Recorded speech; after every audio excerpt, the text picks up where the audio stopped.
నమస్తే, welcome to I news. సరిహద్దుల్లో శాంతి ప్రయత్నాలు జరుగుతున్నప్పటికీ లోపల మాత్రం శత్రు దేశం తన కుట్రలను కొనసాగిస్తూనే ఉంది. పాకిస్తాన్కు రహస్య సమాచారం చేరవేస్తున్న ఒక యువకుడు హర్యానా పోలీసులకు చిక్కాడు. ఉత్తరప్రదేశ్కు చెందిన 24 ఏళ్ల నౌమన్ ఇలాహి ఒక సాధారణ ఫ్యాక్టరీ సెక్యూరిటీ గార్డ్. కానీ అతడి వెనుక ఒక పెద్ద గూఢచారి నెట్వర్క్ ఉందనే విషయం ఇప్పుడు దేశ భద్రతా వర్గాలను కలవరపెడుతోంది. ఈ కుట్ర లోతులేమిటి? పాకిస్తాన్ ఐఎస్ఐ అతన్ని ఎలా ఉపయోగించుకుంది?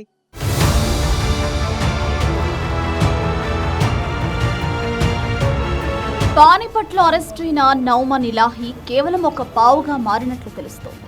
అతడు పాకిస్తాన్లోని కొందరు వ్యక్తులకు కీలకమైన రహస్య సమాచారం అందిస్తున్నాడని పోలీసులు గుర్తించారు. అంతేకాదు, పాకిస్తాన్ గూఢచారి సంస్థ అయిన ఇంటర్ సర్వీసెస్ ఇంటెలిజెన్స్ కి చెందిన ఒక హ్యాండ్లర్తో అతడు నేరుగా సంబంధాలు కలిగి ఉండడం ఈ కేసు తీవ్రతను పెంచుతోంది. గత నెలలో పహల్గాంలో జరిగిన భీకర ఉగ్రదాడి తర్వాత భారత్ పాకిస్తాన్ మధ్య సంబంధాలు మరింత దిగజారాయి. ఈ నేపథ్యంలో ఇలాంటి గూఢచర్య కార్యకలాపాలు దేశ భద్రతకు పెను ప్రమాదంగా మారే అవకాశం ఉంది.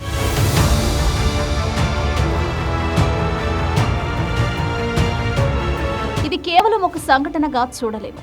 వారం రోజుల క్రితం అమృత్సర్లో ఆర్మీ స్థావరాలు, ఎయిర్ బేస్ల కీలక ఫోటోలు తీసి పాకిస్తాన్కు పంపుతున్న ఇద్దరు వ్యక్తులు పట్టుబడ్డం, ఆ తర్వాత మలేర్కోట్లలో ఢిల్లీలోని పాకిస్తాన్ హైకమిషన్లో పనిచేస్తున్న ఒక అధికారికి సహకరిస్తున్న ఇద్దరిని అరెస్టు చేయడం, ఇవన్నీ ఒక పెద్ద కుట్రలో భాగమని స్పష్టంగా తెలుస్తోంది.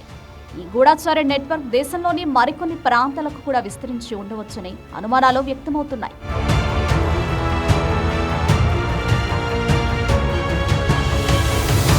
ముఖ్యంగా బటిండా మిలిటరీ స్టేషన్లో పనిచేస్తున్న ఒక టైలర్ను గూఢచర్యం చేస్తున్నాడనే అనుమానంతో అరెస్టు చేయడం ఆందోళన కలిగిస్తోంది. ఒక సెన్సిటివ్ ప్రదేశంలో పనిచేస్తూ శత్రు దేశానికి సమాచారం అందించడం దేశ భద్రతకు తీవ్రమైన ముప్పు కలిగించగలదు.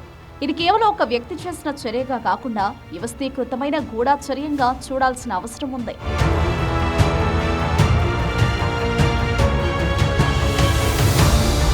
ఇటీవల భారత్ పాకిస్తాన్ మధ్య కాల్పుల విరమణ ఒప్పందం కుదిరినప్పటికీ ఇలాంటి గూఢచర్య కార్యకలాపాలు ఆ దేశం నిజమైన ఉద్దేశాలను ప్రశ్నిస్తున్నాయి. ఒకవైపు శాంతి చర్చలు జరుపుతూనే మరోవైపు ఇలాంటి కుట్రలకు పాల్పడడం వారి ద్వంద్వ నీతిని స్పష్టం చేస్తోంది.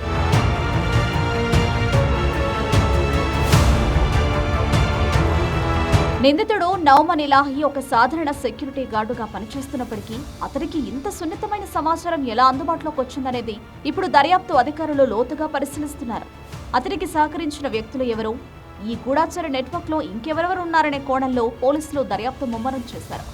అతని కుటుంబ సభ్యులు అతడి అరెస్టు పట్ల ఆశ్చర్యం వ్యక్తం చేస్తున్నప్పటికీ ఒకవేళ అతడు నిజంగానే దేశద్రోహానికి పాల్పడి ఉంటే కఠినంగా శిక్షించాలని డిమాండ్ చేస్తున్నారు.